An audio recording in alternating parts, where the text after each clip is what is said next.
E aí galera, aqui quem fala é Anderson, professor de matemática, e hoje a gente vai resolver uma questão utilizando a técnica dobrar-meiar. Então se você ainda não conhece essa técnica, dá uma olhada nos vídeos anteriores para que você possa entender e a gente possa aplicar aqui bem certinho, certo? Então vamos dar uma olhada aqui nessa questão e ver como aplicar essa técnica para o Enem. Vamos lá!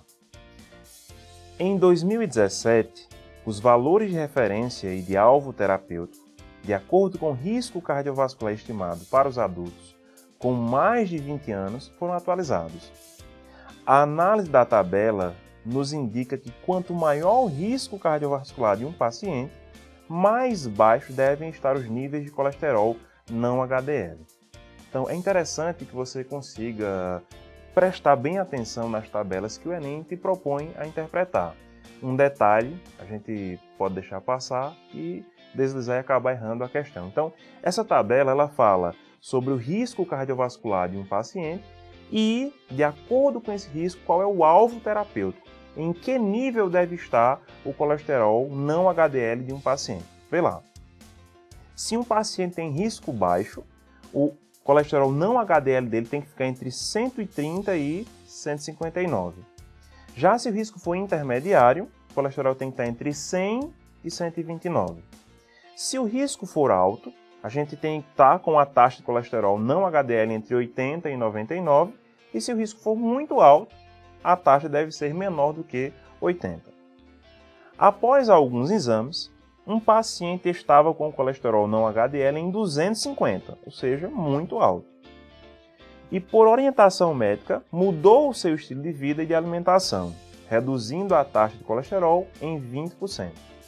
No mês seguinte, após a utilização de estatina, realizou um exame e constatou que a taxa foi reduzida em mais 25%. Perceba que aconteceram duas reduções. Inicialmente você tem uma redução de 20% e posteriormente uma redução de 25%. Perceba também que as reduções são sucessivas. A de 25% acontece após a redução de 20%. Após as duas reduções, em relação à taxa de colesterol não HDL, o paciente conseguiu atingir um nível adequado para um risco cardiovascular muito baixo, baixo, intermediário, alto ou muito alto. Bom, vamos identificar aqui o que é que a gente vai ter que fazer na questão. Primeira coisa, a gente tem que perceber que a taxa de colesterol desse paciente era de 250. Então, eu vou começar com 250, vou efetuar uma redução de 20% e depois vou efetuar uma redução de 25%. Agora, como é que eu faço para calcular uma redução de 20% em cima de 250? Você tem que lembrar de uma coisa chamada fator multiplicativo. Vamos pensar um pouco. Olha só, todo mundo começa com uma quantidade de 100%. Se eu começo com uma quantidade de 100% e perco 20% e reduzo 20%, eu vou acabar ficando com 80%. Perceba que quem reduz 20% fica com 80%. E 80% pode ser escrito de uma maneira diferente. Ou você escreve 80%, como está aqui, ou você escreve em forma de fração, né? 80 sobre 100, 80 dividido por 100. Lembre-se que dividir por 100 é voltar a vírgula duas casas. Então, se você pegar aqui 80 sobre 100, 80 sobre 100 pode ser reescrito na forma decimal como sendo 0,8. O que é que eu quero te dizer? Reduzir 20%, cair 20% é ficar com 80%. E ficar com 80% é multiplicar por 0,8. Se esse paciente começou com uma taxa de HDL de 250 e eu quero saber uma redução de 20% em que vai resultar, eu preciso pegar o 250 e multiplicar por 0,8. Multiplicar por 0,8 significa reduzir 20%. Então, vamos pensar aí como é que vai ficar essa conta. Vamos lá. 250 multiplicado por 0,8.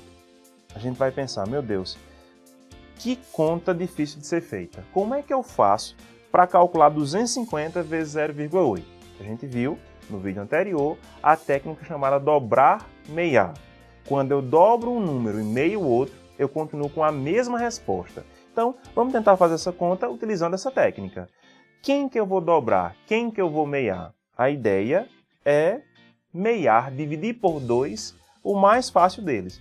Sinceramente, eu acho melhor a gente dobrar o 250, multiplicar o 250 por 2, é isso que a gente vai fazer agora. Eu vou pegar esse 250 aqui, e esse 250 aqui vai ser dobrado. Eu vou dobrar 250. Ao dobrar 250, eu fico com 500. Ao meiar o 0,8, eu vou ficar com 0,4. Como a gente conversou no vídeo anterior, multiplicar 250 por 0,8 é o mesmo que multiplicar 500 por 0,4. E agora eu tenho uma maneira mais fácil de calcular o 250 vezes 0,8. Se você ainda não está satisfeito com 500 vezes 0,4, você pode aplicar novamente o dobrar meiar. Vamos lá. Se eu dobrar o 500, ao dobrar o 500 eu fico com 1000. Ao meiar o 0,4, ao dividir por 2 0,4, eu fico com 0,2. 1000 vezes 0,2 é o mesmo que 200. Então, pessoal, a gente aplicou aqui a técnica dobrar meiar e viu que uma redução de 20% em cima de 250 faz com que esse 250 se transforme em 200. Mas a gente ainda tem uma outra redução, a gente tem uma redução de 25%. E no mesmo raciocínio que a gente teve, todo mundo começa com 100%. Quando a gente perde 25%, a gente fica com 75%. E quem fica com 75% fica com 0,75. Reduzir 25% é multiplicar por 0,75. Então eu vou pegar esse 200, que eu fiquei aqui agora, e vou calcular em cima desse 200 uma redução de 25%. Lembrando que reduzir 25% é multiplicar por 0,75. 200 vezes 0,75. Lembra, pessoal, que multiplicar por 0,75 significa reduzir 25%. Bom, e como é que eu faço para calcular 200 vezes 0,75? Novamente, a gente vai utilizar o que a gente chama de dobrar meiar. Essa conta parece ser difícil, mas a gente pode usar o dobrar meiar bem tranquilo. O que é que eu vou fazer então aqui? Eu vou dobrar o 0,75 e vou meiar o 200. Metade de 200 é 100, metade de 200 é 100, e o dobro de 0,75 é 1,5.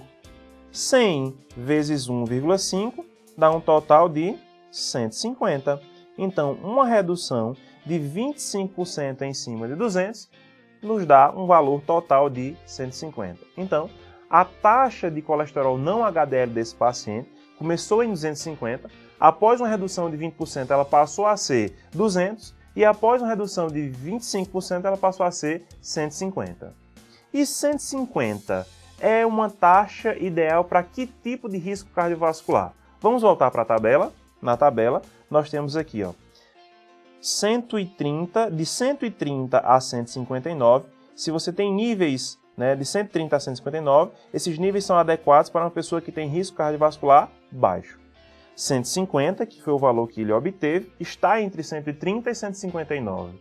Como ele está entre 130 e 159, então a gente vai perceber aqui que o risco cardiovascular dele, o adequado para ele é o risco cardiovascular baixo, e se encontra na alternativa letra B. Então, a alternativa letra B é a alternativa correta. A gente viu aí utilizando a técnica do dobrar meiar. Então é o seguinte, pessoal. A gente sabe que para terminar a prova de matemática a tempo, são necessárias várias técnicas de resolução de questões. Hoje, a gente viu como aplicar a técnica do dobrar meiar. E a gente está preparando várias técnicas para vocês. É importante que você se inscreva no canal, é importante que você dê o seu like, é importante que você compartilhe com seus amigos para que você não possa perder nenhuma dessas novidades que a gente tem para você. Então nos acompanha, nos segue aí e a gente vai te mostrar outras técnicas, outros conteúdos de matemática para que você possa passar no Enem. Então, até mais, pessoal. Um abraço para vocês.